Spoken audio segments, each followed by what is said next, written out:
উঠেছে, আমি পাড়া দিয়ে যাচ্ছি, আমাকে ডেকে বলছে তোর এখানটা কি উঠেছে? আমি বলছি কাকিমা পিম্পল উঠেছে।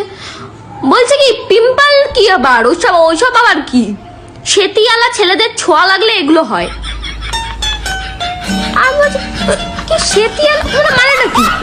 সেতিয়ালা মানে আমি কি ছেলে ছুঁয়ে বেড়াই? মানে সেতিয়ালা ছেলেদের ছোঁয়া লাগলে এগুলো ওঠে? অদ্ভুত কথা।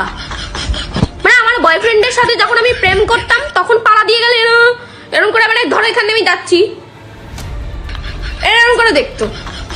এখন আমি এঙ্গেজড, আমরা এখনো সেম সেম, কোনো চেঞ্জ নেই, ওরম ভাবেই দেখে। কি কি আপনার প্রবলেম কি?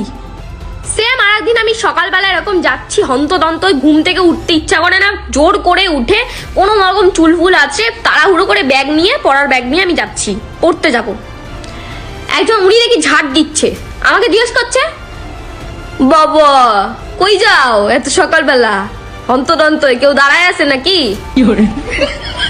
তোমার বর দাঁড়িয়ে আছে, ওই সকালবেলা তোমার বর দাঁড়িয়ে আছে। মানে আমি পড়তেও যেতে পারবো না, আমার অপরাধ কি? আমি এই পাড়াতে থাকি, আমি পড়তেও যেতে পারবো না, আমার এমনি মাথা গরম, আমি পড়তে যেতে চাই না, জোর করে যেতে হচ্ছে, নাহলে মা উদমা মারবে। তাও আমাকে এরকম উস্কানো মারার কথা। এবার যেটা খারাপ কিছু বলে দিই তখন এই যে মাইয়ের কথা বেশি, কি বলবো কি বলবো।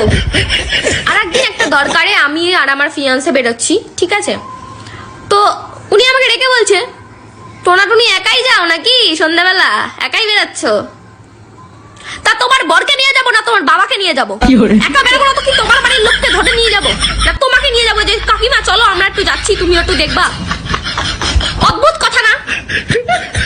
খারাপ কিছু বললে যাবে না, আমাদের জেনারেশন খারাপ হয়ে যায়। এগুলো কি কথা ভাই? একাও যাচ্ছি সকালবেলা, পড়তে যাচ্ছি, বুঝতে পারো না? তুমি বুঝতে পারো না জীবনে, মানে তোমার বাড়ির কেউ পড়াশোনা